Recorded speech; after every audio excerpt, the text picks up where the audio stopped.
everyone, welcome to Sweet Tomato Vine Homestead. I'm Linda, and today I'm out in the yard and I'm about to divide a hosta plant.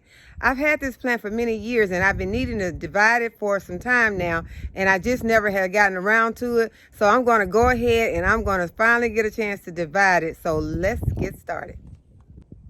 And this is the plant that I'm going to be dividing today. It might not look that large right now, but it's just the beginning of spring, and by summer this plant will be huge. If you can see up in there, there are very small pieces, and then there are some larger pieces, and it can make a lot of plants. You can divide it into a lot, or you can divide it into clumps. So right now I'm not sure which one I'm going to divide it in, but I'm going to go ahead and start breaking this plant down. Okay, now this is what the hosta is looking like after I've removed it from the ground, and so now I'm going to go ahead and start to divide it. Okay, so what I decided to do is just find me some spots where I want to make a cut, depending on the size of the pot that I'm going to put it in. So I decided right here is a good spot for this green pot that I'm going to put this in. I'm going to go ahead and cut it with my knife. And whenever you're cutting, I'm using this knife, and it's a steak knife, and I'm not going to use this in the house anymore because you have to learn about your plants. And some of the plants that you have in your garden are toxic. And this hosta is a toxic plant. It's mainly toxic for cats and dogs. But there are other plants in the garden that are toxic to humans. The foxglove is one that is toxic to humans and to animals. All parts of the plant are toxic. So you want to be careful around certain plants to make sure that you know which plants are toxic and which ones are safe, because especially if you have small children that are out in the garden and they see you nibbling in the garden, and they may decide, that they want to taste something. So you have to know the plants yourself and if they're toxic or not, and have them in a place where children and pets cannot get to them. And as they are able to teach your children about which plants that they can consume and which ones that they cannot consume.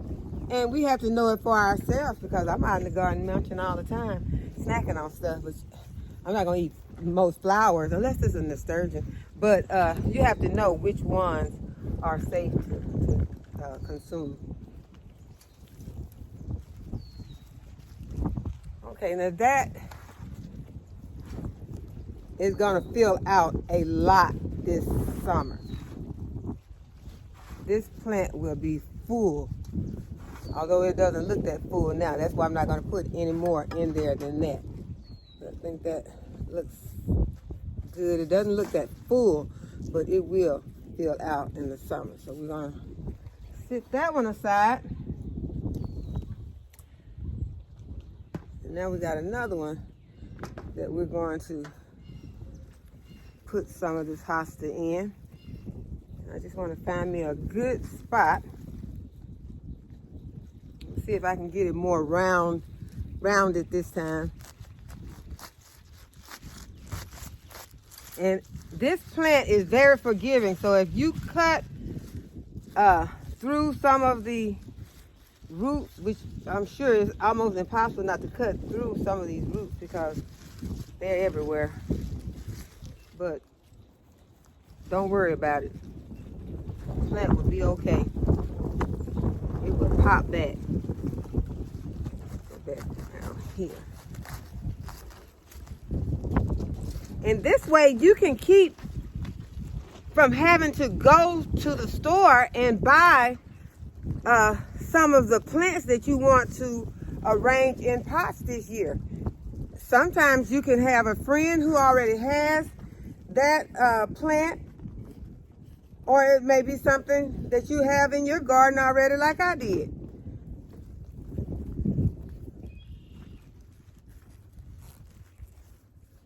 And this one's going to be really full.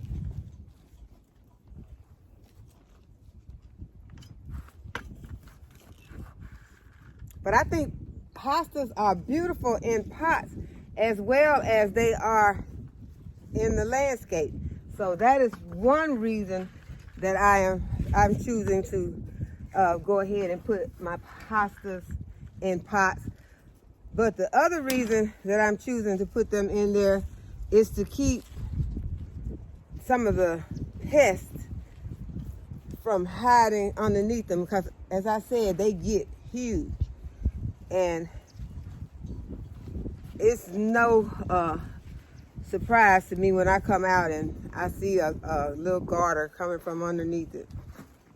So that is one thing that I am trying to eliminate so much of in my garden. I'll go ahead and take this one off. That one is connected. I can take this one off. But and we'll water these in after we're finished. But number 2, hosta. So a gold pot.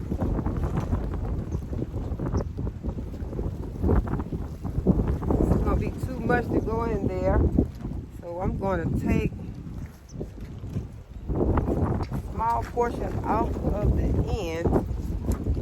And I have another pot that I can stick that in. Remove some of these roots from the bottom.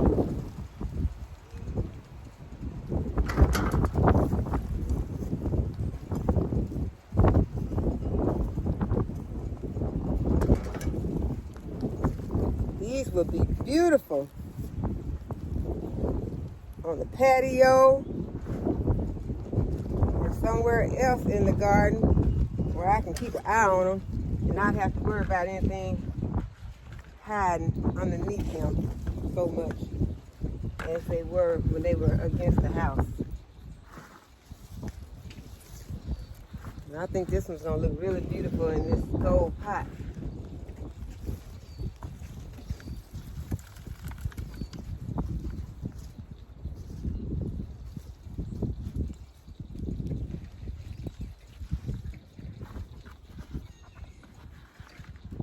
So now all I have to do is go ahead and get them watered in.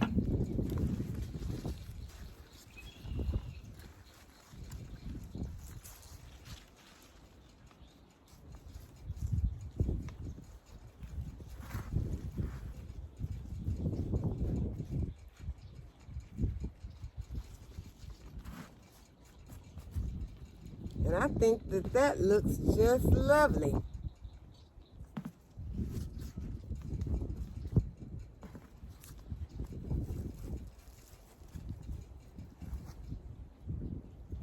So just out of the yard.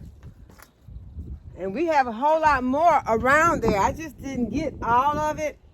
I left a little around there, but we're going to go ahead and pull the rest of it out also. But we ended up with 3 beautiful potted plants from our yard. So I hope that you all will like this video, give it a thumbs up, share it with your friends who like this kind of content. Subscribe to the channel if you have not already subscribed to the channel. And thanks for watching, guys. I'll see you in the next video.